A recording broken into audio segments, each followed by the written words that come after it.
Live from New Delhi, you're watching DD India, India's voice to the world. I'm Ramesh Ramachandran. Coming up in the next hour, Indian Prime Minister Narendra Modi touts India as the growth engine of the world, addressing the BRICS Summit in South Africa. Bharat आज विश्व की fastest growing major economy है। जल्द ही Bharat $5 trillion economy बन जाएगा। The countdown is on, with India's Chandrayaan 3 all set to land on the moon's south pole in just a few hours. As people here on Earth hold prayers for a successful touchdown.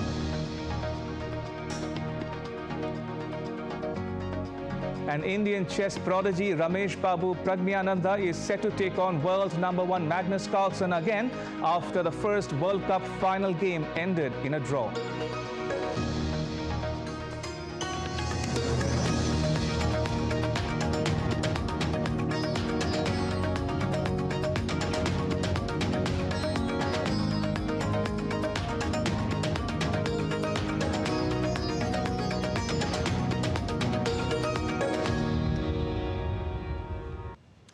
Now, the latest on DD India's BRICS coverage.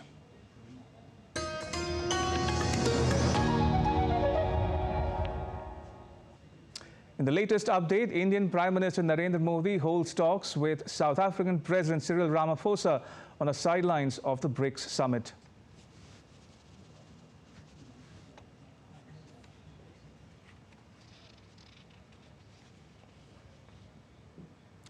Take a look now at the highlights of day one of Prime Minister Modi at BRICS Summit in Johannesburg, South Africa.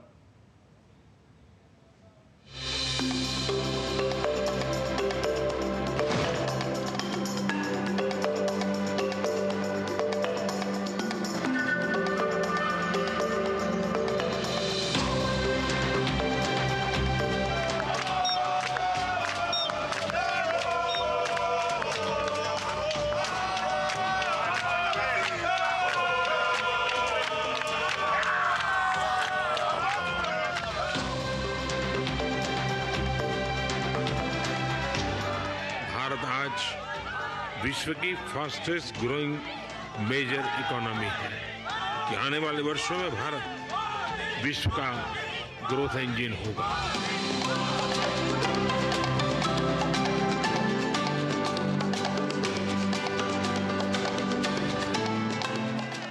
Bharat के लोगों ने 2047 तक एक विकसित राष्ट्र बनाने का संकल्प लिया है।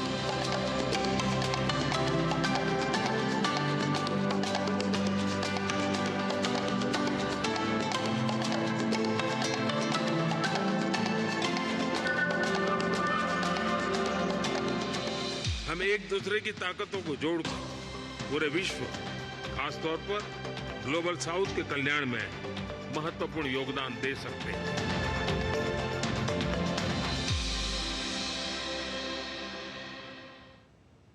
Now, the first day of the 15th BRICS Summit on Tuesday was characterized by how member states will improve trade, with agriculture and clean energy topping the agenda. The main attraction of the day were the addresses from the BRICS leaders. Addressing the BRICS Business Forum, Indian Prime Minister Narendra Modi asserted that India will soon become a $5 trillion economy. Looking ahead, BRICS leaders are expected to discuss whether new members will be allowed to join the bloc. Day one of the Johannesburg summit began with the visiting leaders participating in the business forum. The only exception was Chinese President Xi Jinping, who chose to skip the meeting and was represented by his Commerce Minister. Russian President Vladimir Putin was the only one to join over video link because he did not come to Johannesburg. While all other leaders showcased examples from their country's development journey, Prime Minister Modi highlighted the promise India holds, poised to become a $5 trillion economy soon.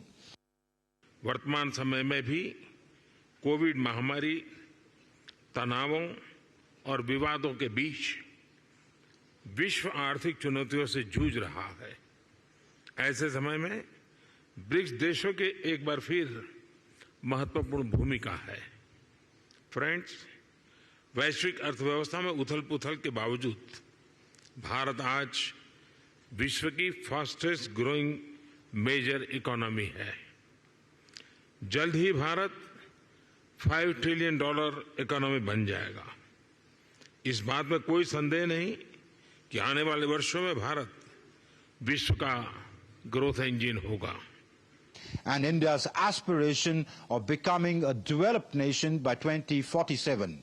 He invited businesses from the BRICS countries to come and be a part of India's development journey and benefit from it. He spoke about how India is taking steps to become a global manufacturing hub in areas like solar energy, wind energy, electrical vehicles, green hydrogen and green ammonia.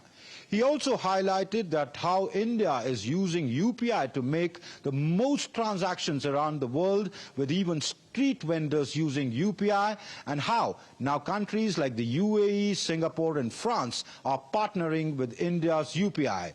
He highlighted India's vision of Make in India, Make for the World, especially in areas like IT, telecom, fintech, AI, semiconductors, etc. Finally, the Prime Minister called on the leaders of the BRICS to develop mutual trust and transparency and strengthen partnership between the global South. मैं आप सभी को भारत की विकास यात्रा में शामिल होने के लिए आमंत्रित करता हूं।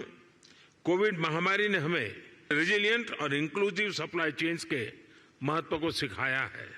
इसके लिए आपसी विश्वास और पारदर्शिता बहुत ही महत्वपूर्ण है। हम एक दूसरे की ताकतों को जोड़कर पूरे विश्व, खासतौर पर ग्लोबल साउथ के कल्याण में महत्वपूर्ण योगदान दे सकते हैं। Later, the leaders attended the leaders' retreat, where important issues like strengthening partnership between the global South, climate change, cross-border terrorism, reform of multilateral lending institutions, etc. was discussed. With cameraman YK Loknath, this is Amritpal Singh for DD India in Johannesburg.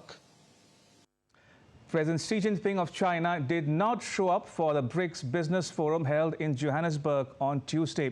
He was expected to deliver a speech along with his BRICS counterparts. Indian Prime Minister Narendra Modi was present at the event. China's Commerce Minister Wang Wentao attended the business forum instead. He read a prepared speech on behalf of Xi. We have gained democratic independence through great hardship and sacrifice, and we have continued to explore a path of development that is in line with our own national conditions. All that we have done in the final analysis is to enable our people to lead a prosperous life. However, some countries, unwilling to give up their hegemonic position, have blocked and suppressed emerging market countries and developing countries, curbing whoever is developing well and tripping up whoever is catching up. President Vladimir Putin of Russia virtually addressed the BRICS summit. He said the BRICS countries work for the global majority as they represent more than 40% of the world's population. We cooperate on the principles of equality, partnership support, respect for each other's interests, and this is the essence of the future-oriented strategic course of our association. Of course, that means the aspirations of the main part of the world community, the so-called global majority. The figure speaks for themselves. Over the past decade, mutual investments of the BRICS member states have increased sixfold. In turn, their investments in the global economy as a whole have doubled, and their combined exports have reached 20% of the world total. As DD India reports from Ground Zero, our correspondent Shubhendu Ghosh talks about the key issues that dominate the BRICS summit. Let's talk about 5 key issues in focus at the 15th BRICS Summit. First, expansion of the BRICS. There is greater likelihood of BRICS inviting in new members to its fold soon. All BRICS leaders are on the same page as far as expansion of this influential grouping is concerned. Second, developing common payment system. Prioritizing trade in local currency and devising a common payment system is high on the agenda. It will help developing countries tackle the hegemony of dollar and euro better. Number 3, reformed multilateralism. Economic strategies must be implemented with the vision of placing BRICS economies at the center of sustainable global economic growth. It will require real reform of global governance institutions. Number 4, climate change and sustainable development goals. Climate crises need urgent interventions from the perspective of the global south. Financing, supply chains will have to be reimagined. It will determine the ability of these nations to achieve the sustainable development goals. Number 5, closer engagement with Africa. The theme this year at the BRICS Summit calls for closer cooperation between BRICS and Africa. India is already a principal development partner in the region. So those are the 5 issues to look out for at the 15th BRICS Summit. With Team DD India, Shubhendu Ghosh in Johannesburg. Joining me live in the studio is my very special guest, Captain Alok Bansal, Director of India Foundation. Captain Bansal, welcome to the studio. If I can ask you to put the BRICS context in its proper context, for our viewers, in terms of deliverables, can we look forward to an expansion of the BRICS by the time the leaders disengage for the day?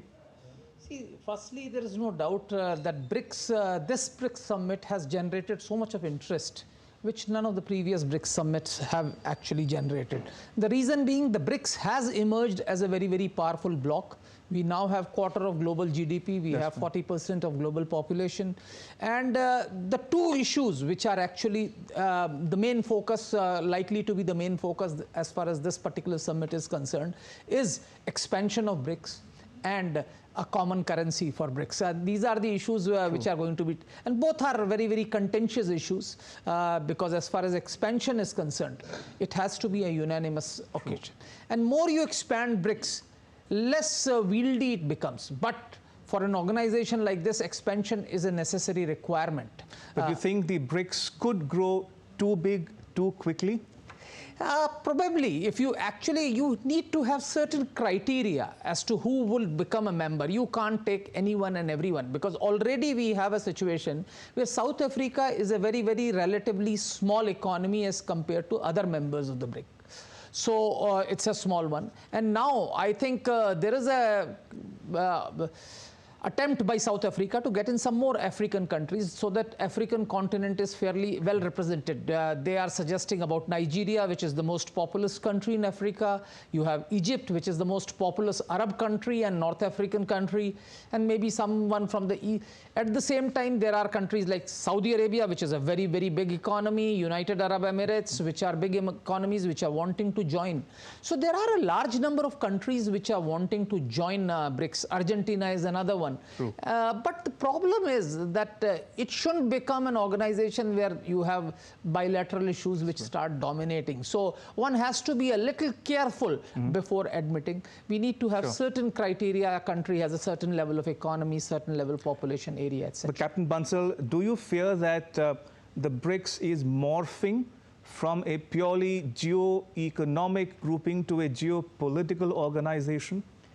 I think BRICS always had certain amount of political undertones within it, and I think economics and politics both would go hand in hand. And at this point of time, when Russia has been sanctioned by the Western world, and certain actions which have been taken by the Western world cannot obviously be justified, like SWIFT, etc.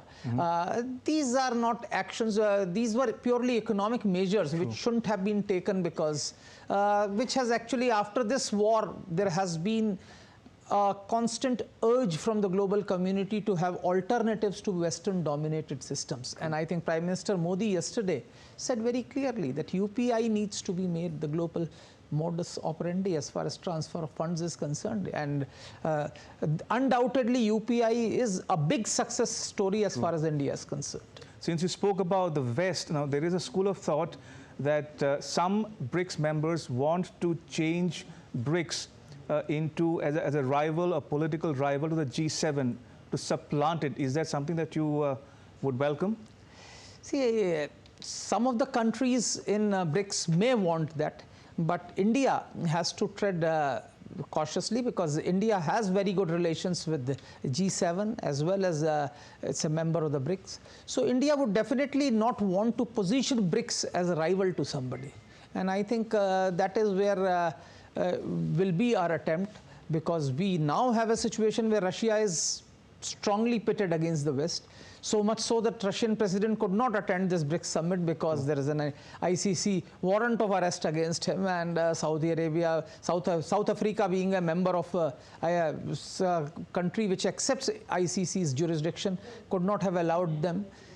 So we have a situation where the polarization is increasing, but India has its role cut out. I think we are the one which are the bridge between the two extremes, and I think we need to take this grouping together, primarily as far as economic development is concerned, without causing too much of political turbulence.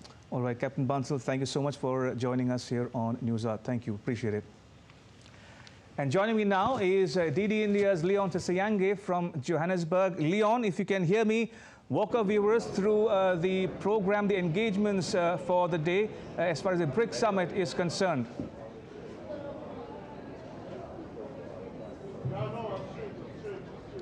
Well, it's definitely bound to be a very busy day too of the BRICS Summit here, as the BRICS leaders have just converged at the Sandton Convention Center. Well, the procession of the heads of state there, also including Russia's top diplomat Sergei Lavrov, and they will be in a closed-door meeting. And top of the discussion therein, and just like you have been discussing, is the possibility of the expansion of this particular bloc. And of course, pertinent to this is has been the idea of the set criteria of inclusion to this particular bloc. That still remains a matter of high discussion, and definitely it's a much awaited decision, given the fact that there are as many as 20 countries that have at least applied to join this bloc for the kind of merits that it has already put forward.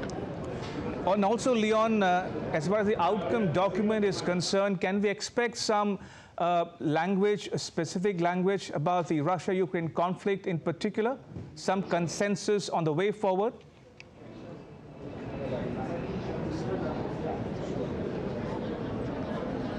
Well, that probably may be down in the pecking order of discussion at this particular summit. But then, of course, it still remains a niggling issue among some of the countries here and still, because of the effect that the Russia-Ukraine conflict has had globally. South Africa previously has mentioned the fact that that conflict has affected trade, not just for South Africa, but also the globe they're in. And many other parts or members of the BRICS bloc have been affected by that particular conflict. So yes, but the critical issue here, of course, are the things that matter most to the BRICS partners or the BRICS group, and that, of course, remains the expansion. Russia definitely will be told much about what it would want to leverage off that particular situation, but that is not the discussion I believe that would be on the table. Nonetheless, it still remains a contentious issue, and an issue that these nations would still want to have resolved.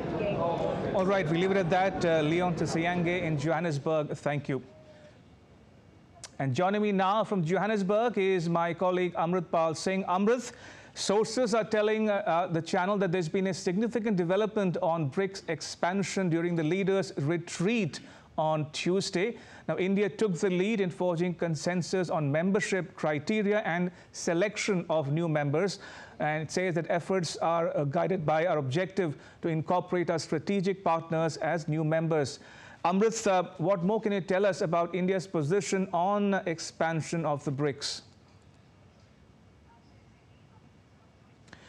I'm afraid we've lost that link with Amrit. In the meantime, let me go across to Moscow, where my colleague Dasha Chernyshova joins me now. Dasha, if you can hear me. President Vladimir Putin delivered a virtual address to the BRICS Summit. What are the talking points from his speech, and what did he have to say specifically about the ongoing Russia-Ukraine conflict and the way forward to resolving it?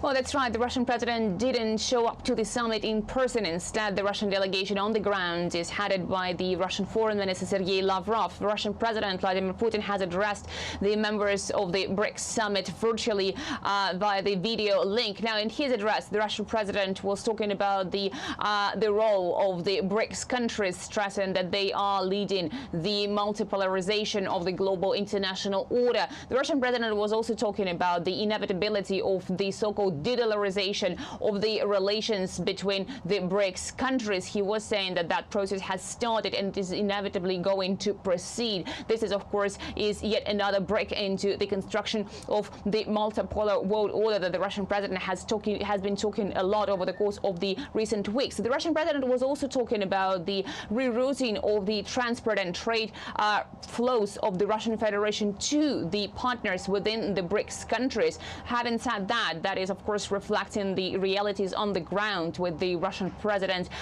stressing that Russia is no longer trading and dealing more with the European countries as well as with the United States, but mostly rerouting its partners and flows of its trade and supplies. He has also been talking about the issues of concern for the many developing countries. These are related to the food supplies. The Russian president has said that Russia is indeed working on the alternative routes to supply the poorest countries in need with grain and other supplies of food that Russia can be providing to the international market. And of course, he has been talking once again that Russia was ready to get back to the Black Sea grain deal, of course, only after the Russian demands are met. But certainly, of course, he was addressing the issues related to the Russia-Ukraine conflict. And on that, the main message is that the Western countries have been doing everything from the Russian perspective to have these conflicts started, and Russia was forced to respond. All right, I'm told my colleague Amritpal Singh is now joining us live from Johannesburg. Amrit, if you can hear me, I meant to ask you about India's position on the expansion of the BRICS, given the fact that sources are telling your channel that there's been a significant development on BRICS expansion during the leaders' retreat on Tuesday. That's right, Ramesh. At the leaders' retreat, this issue was discussed at length late last night. And, India's position has been on the matter that India is open to expansion of the BRICS. So India proposed developing criteria and laying down clear-cut requirements for those who are eligible. India's objective, of course, is to see that its strategic partners get into BRICS. As you know, within BRICS members, there are preferences actually of different countries on who should be admitted and who shouldn't be admitted. So even as the leaders meet today, this will be discussed at length. The South African Sherpa had told me, Anil Sukla had told me yesterday itself that at the Sherpa's meeting, there was a broad consensus that emerged, which would be presented to the leaders. So at the leaders' retreat, it was presented to them. So I think they are moving towards a consensus that it should be expanded. Now, it remains to be seen that whether they agree on who could be included in this particular meeting. If there is a consensus that that develops on the names of the new member countries, and that reflects in the Johannesburg State outcome document of the Johannesburg Declaration. So, that remains to be seen. We'll be clear on that by late in the night once the Johannesburg Declaration is out as to whether new members have been admitted or it again remains a draft proposal to be taken up at the next BRICS Summit. Ramesh? All right, Amritpal in Johannesburg, thank you for now. Still to come on DD India News Hour. Indian Space Agency counts down to the moon landing.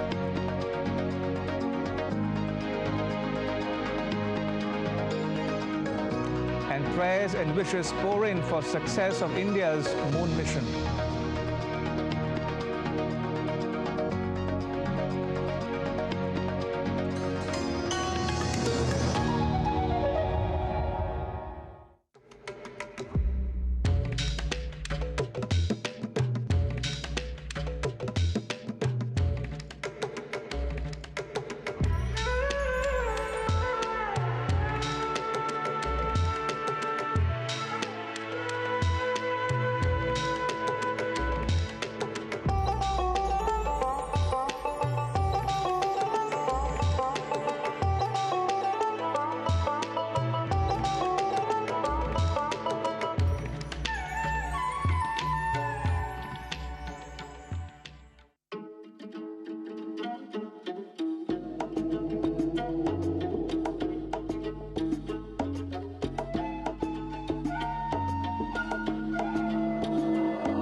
Welcome to Siliguri and Darjeeling.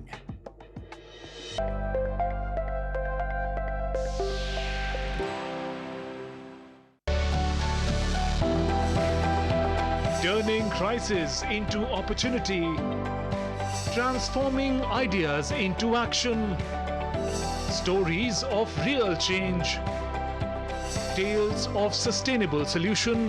This series is going to tell stories of such change makers. Watch Change Makers on DD India.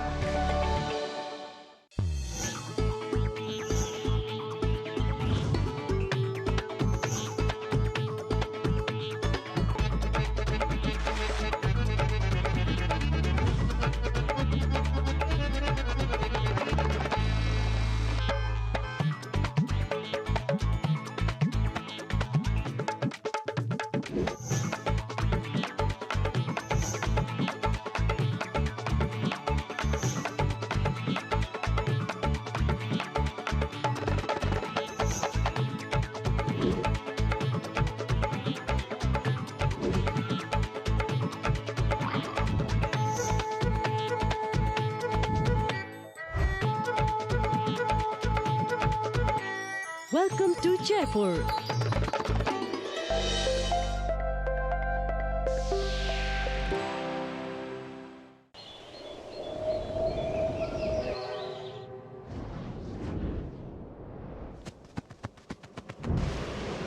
Tamil Nadu is breathtaking, enchanting,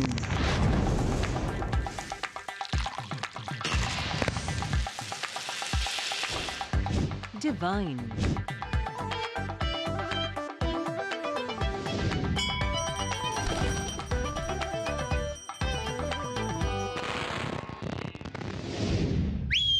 come, revel in the spirit of Tamil Nadu.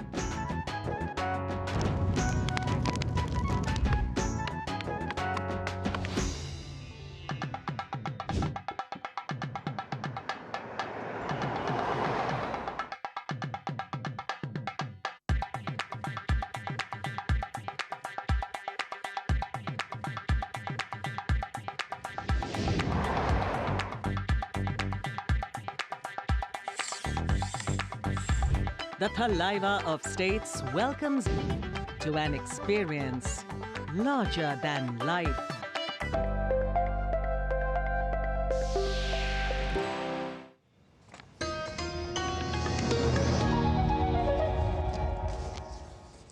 You're watching DD India News Hour. I'm Ramesh Ramachandran. A quick recap of the headlines. Indian Prime Minister Narendra Modi touts India as a growth engine of the world, addressing the BRICS Summit in South Africa. The countdown is on, with India's Chandrayaan 3 all set to land on the moon's south pole in just a few hours. As people here on Earth hold prayers for a successful touchdown. And Indian chess prodigy Ramesh Babu Praggnanandhaa is set to take on world #1 Magnus Carlsen again after the first World Cup final game ended in a draw.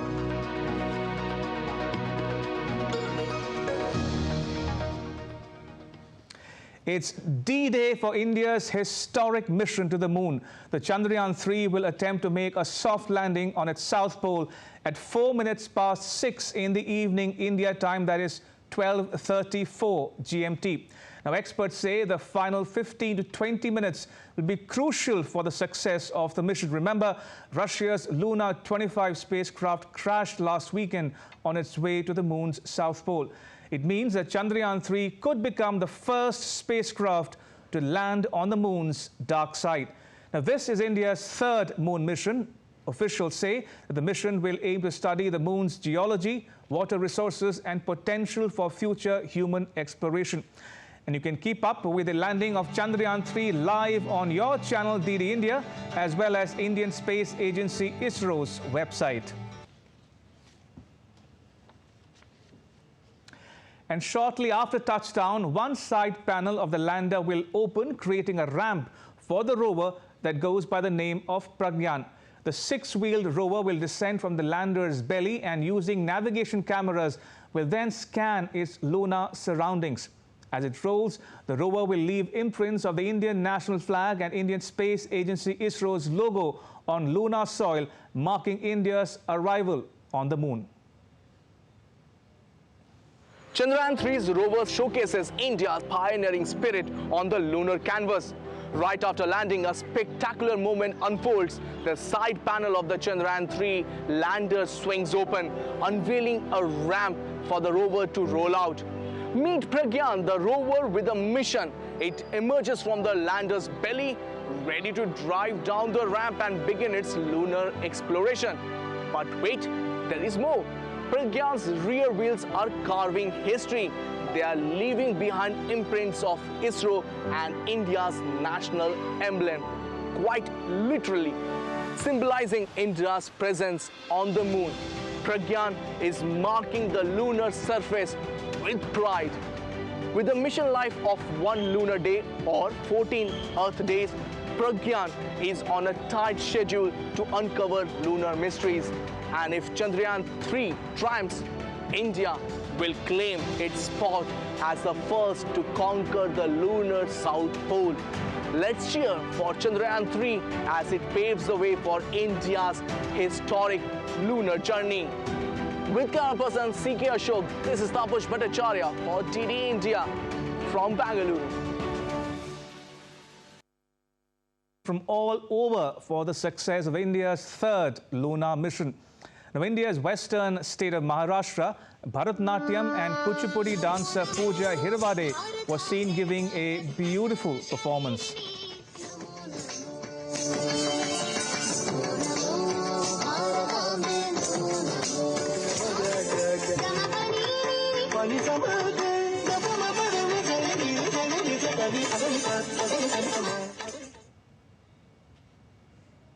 In India's northern state of Uttar Pradesh, university students were seen performing a ritual of offering prayers for Chandrayaan 3's successful landing on the moon.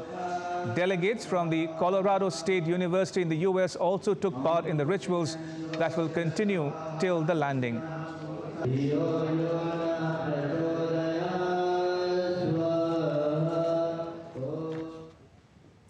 And staying with India's historic moon mission, the lunar landing is a third of its kind for Indian Space Agency ISRO since the first Chandrayaan blasted off in 2008. DD India's Amit Mukherjee has more. 3, 2, 1, 0. It's India's latest space odyssey.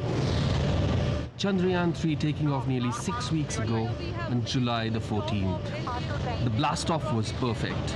The Indian Space Agency's craft lifting off from Sriharikota, heading for orbit, carrying the lunar module Vikram for its ambitious mission. After several orbits of the Earth and the Moon, the 40-day mission is now at its penultimate stage. As Vikram made the last few passes around the Moon, the onboard systems were engaged in last-minute self-checks. Vikram has been orbiting the Moon since Sunday at 6,000 kilometers per hour. And that's a challenge for the landing. There's no atmosphere on the Moon, so deploying parachutes to slow the descent isn't possible. But to land softly means slowing that 6,000 kilometers an hour to almost zero. And it also means making sure what it's landing on, as the Moon's south pole is covered in boulders and craters. Even with the two-engine failure, we will still be able to land this time. We have made sure that capacity exists, the algorithms are capable of handling it, and we designed the whole process even with two engines. Now it will continue to send the pictures during the landing process. We will be able to get them immediately. If it's successful, India will only be the fourth country to achieve a soft landing on the Moon after the US, the former Soviet Union, and China. But that's just the first goal. Next is a long list of scientific experiments spanning 2 weeks, studying the Moon's atmosphere and digging into the surface to learn more about its minerals. This may tell scientists whether people could eventually live on the Moon. But the Chandrayaan story is a long one, in distance and time. The program started 24 years ago, under the former chief of India's space agency, K. Kasturi Rangan. Chandrayaan-1 was the first Indian lunar probe. It was launched by ISRO in 2008 and operated for almost a year. The Chandrayaan-2 mission was even more complex in terms of both technology and aims. It was launched 11 years later in 2019 from the same space center, Sriharikota, later named Satish Dhawan. The lunar orbiter carried out 8 major experiments and a lot was learned.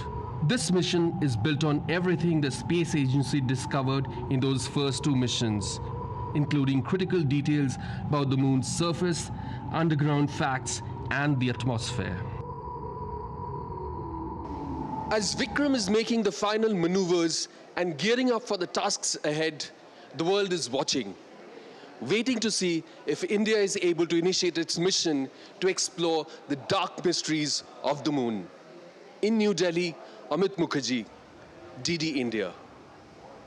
And DD India's Tapas Bhattacharya now joins me live. Tapas, less than 4 hours to go for the historic moon landing. Fingers crossed, I presume, and the ISRO agency is spread across the country. But walk our viewers through, if you will, about the preparations for the descent and landing. Right, so Ramesh, fingers crossed, quite literally, everybody is on the edge. They are checking, rechecking, making sure that all the modules are in place. And the best part is that they have learned from the past mistake, the Chandrayaan-2, what went wrong. And they also taken into consideration what happened for the Russian space agencies, their moon mission. So all those factors actually gave them a head start. And I was talking to some of the scientists out here, and they believe that... Right. These are the latest pictures coming to you from Johannesburg, from the 15th BRICS Summit, of the 5 BRICS leaders posing for a family photograph. Remember, today is the BRICS Summit that's taking place in Johannesburg, South Africa. With the exception of President Vladimir Putin of Russia, all the other 4 BRICS leaders, Indian Prime Minister Narendra Modi, the host country's President Cyril Ramaphosa, President Xi Jinping of China, and President Lula of Brazil are in attendance for the first in-person BRICS Summit since 2019. And we are standing by for the plenary of the BRICS to commence any moment now. These are the latest visuals coming to you from Johannesburg in South Africa.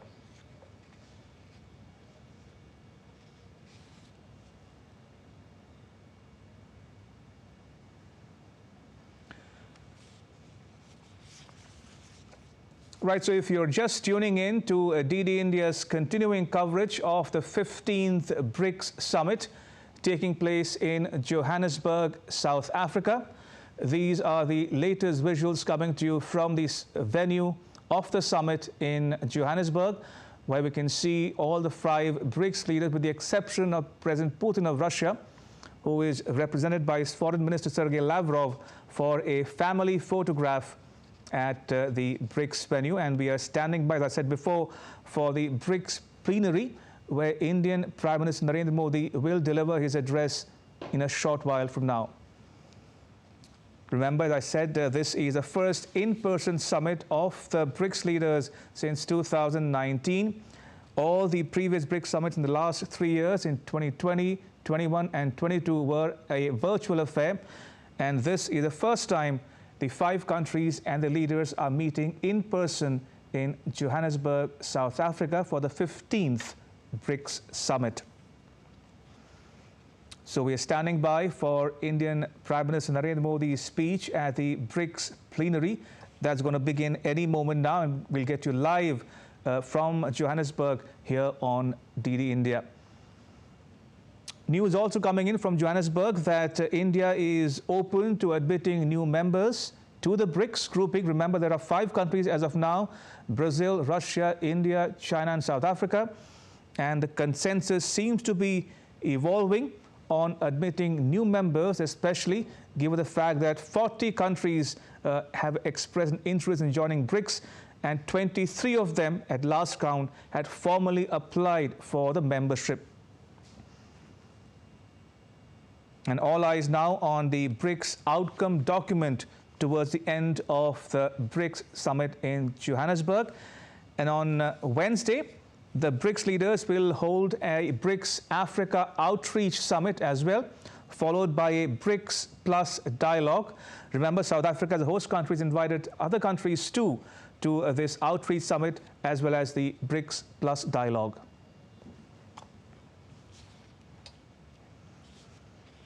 Now, a number of issues are on the agenda of the BRICS leaders as we speak, including but not limited to the expansion of the BRICS, and as well as trading or promoting or boosting local currencies or alternative currency. And these are issues that have bedeviled much of the world since the pandemic began in 2019-20.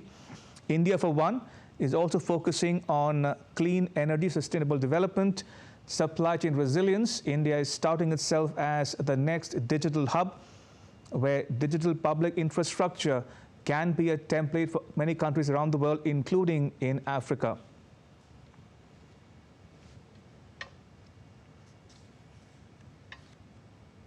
Right, so if you're just tuning in, you're watching the latest visuals here on DD India from Johannesburg, South Africa, where the BRICS leaders have posed for a family photograph before the BRICS plenary begins.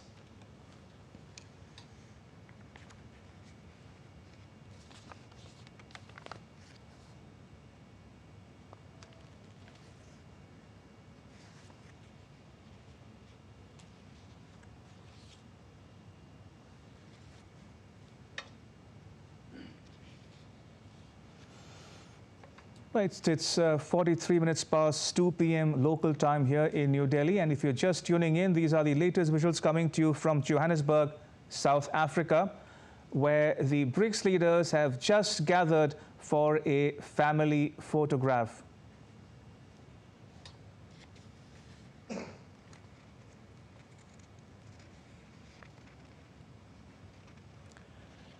You're watching the continuing coverage here on DD India of the 15th BRICS Summit taking place in Johannesburg, South Africa. And towards the end of the summit, South Africa will hand over the chair, the presidency of BRICS, to Russia.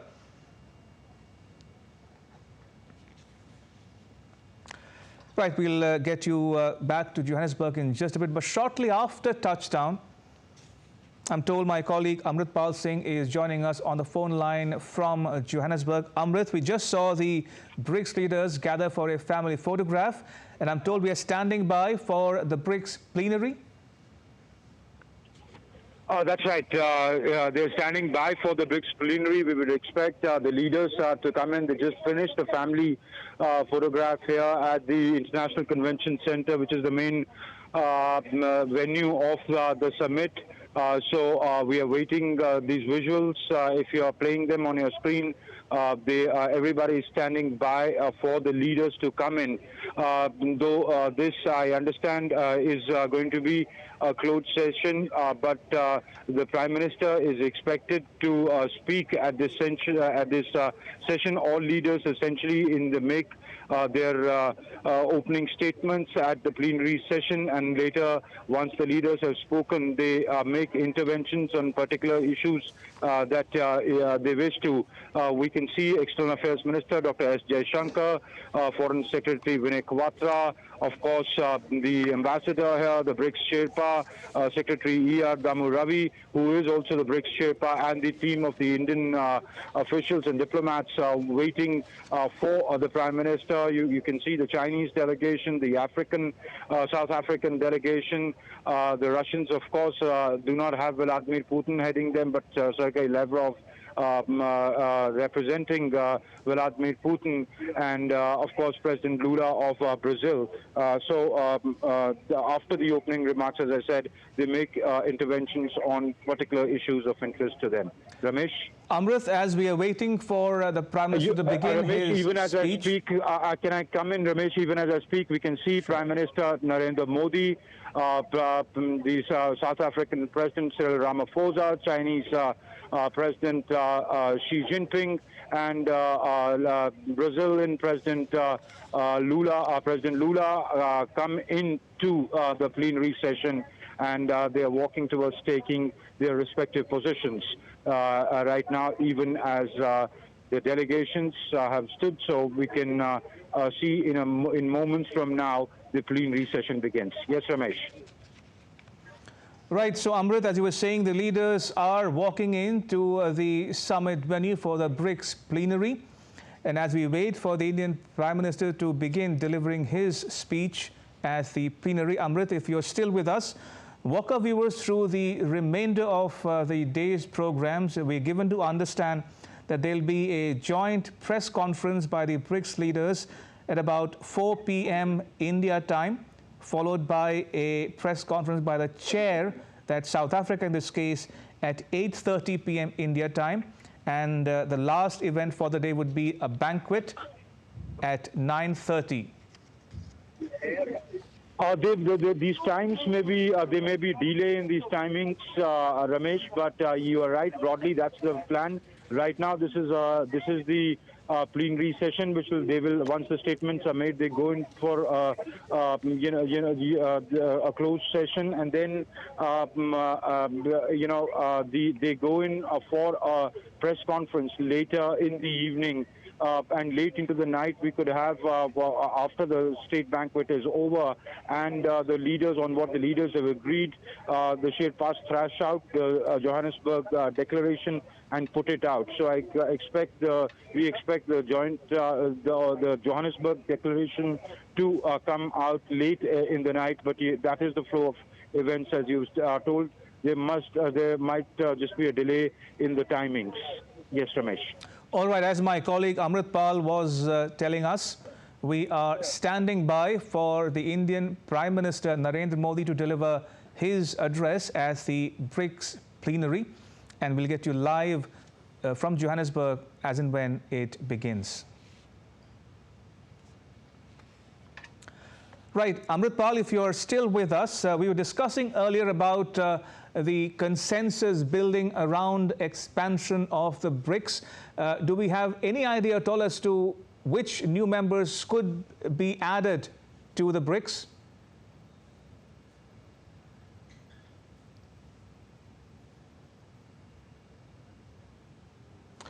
All right, we lost that link with Amrit Pal. We'll try to get back to him as and when we can. But for now, still to come on DD India News Hour.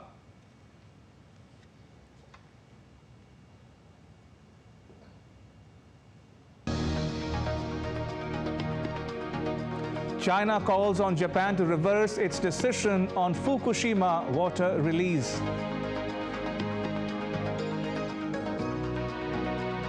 And voting is underway in Zimbabwe's presidential election.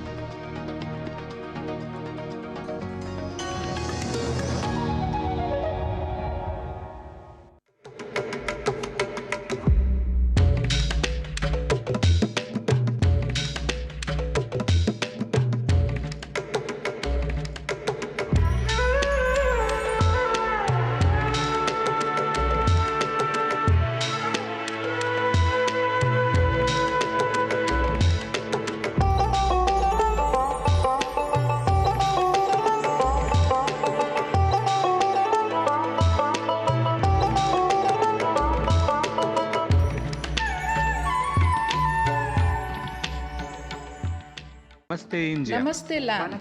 Marhaban ila al-Hind. Zari India. Salam India. Namaste India. Namaskar Bharata.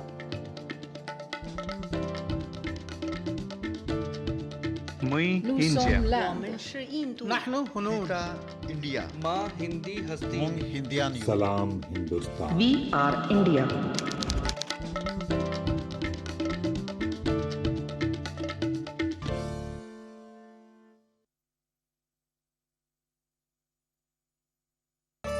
Welcome to Rajasthan, the celebration of India.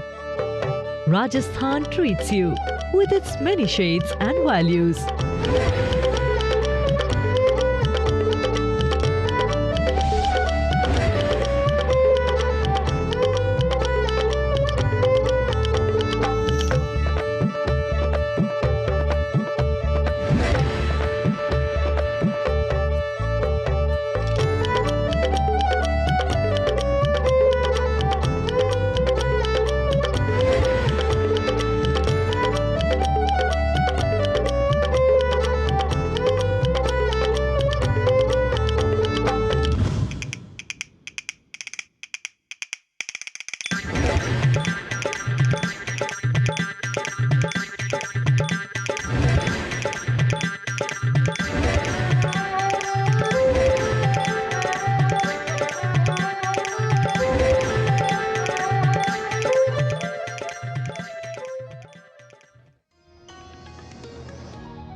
watching DD India News Hour. I am Ramesh Ramachandran. China has called on Japan to reverse its decision on releasing water from the Fukushima nuclear plant into the sea, while in South Korea there were protests over the decision. Japan is set to release the contaminated water into the Pacific Ocean on Thursday. From Thursday, contaminated water from the Fukushima nuclear plant will be released into the ocean, and Japan's neighbor, China, is insisting it reverse the decision. China insists Japan should be more responsible and subject the entire process to stringent international oversight. China strongly urges the Japanese side to rectify its wrongful decision and withdraw its plan to discharge nuclear contaminated water into the sea, dispose of the nuclear contaminated water in a responsible manner, and accept strict international supervision.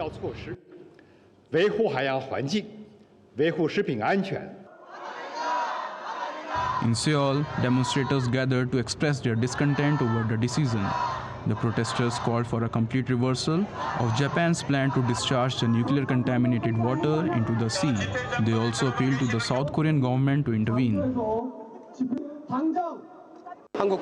South Koreans are anxious because we don't know what impact the nuclear contaminated water will have on human beings. That's why we are here today to urge Japan to withdraw its discharge plan over the next 2 days. Despite the condemnation, Japan insists that the water release is safe. Even the International Atomic Energy Agency, which approved the plan in July, says it meets international standards. Now take a look at some other stories making news around the world. Voting is underway in Zimbabwe's presidential election, with Emerson Mnangagwa, the country's current president, chasing another term. His controversial tenure has led to higher inflation, local currency shortages and massive unemployment, with complaints of vote rigging by the ruling ZANU-PF, which has been in power since 1980. Thailand's former Prime Minister Thaksin Shinawatra has been admitted to hospital, with officials saying that he was suffering from chest pain and high blood pressure.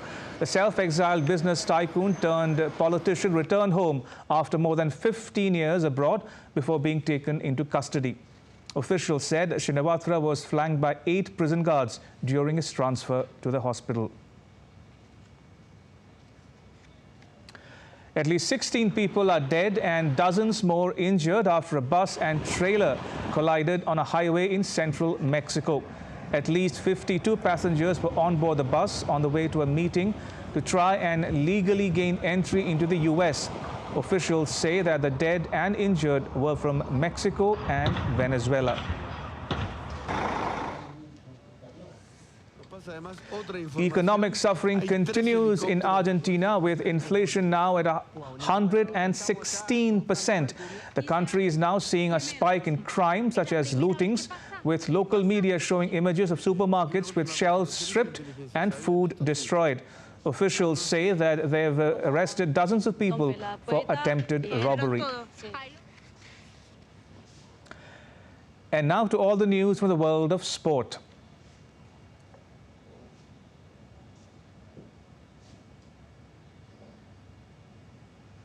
In the meantime, let's go back to Johannesburg, where we're getting you the latest visuals from the 15th BRICS Summit, where the BRICS leaders have gathered for a plenary session, which will be a closed-door affair, where all the 5 BRICS leaders will be making or delivering their respective addresses.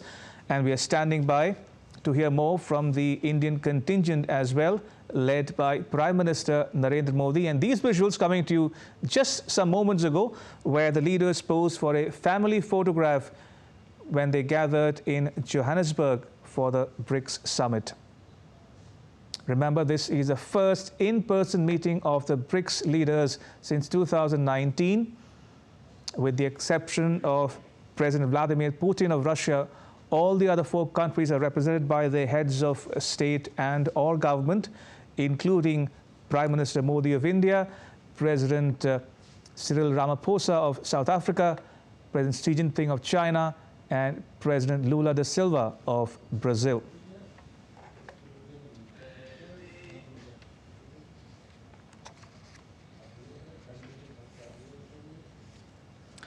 In sports news, the first game of the Chess World Cup final between India's Praggnanandhaa and the Magnus Carlsen, the world #1, will begin in just a short while from now. We'll get to the latest here on DD India as well. But that's all for this edition of DD India News Hour. But let us know your thoughts on the news of the day. You can connect with us on Facebook, X, formerly Twitter, and Instagram. Thanks for watching. Bye-bye.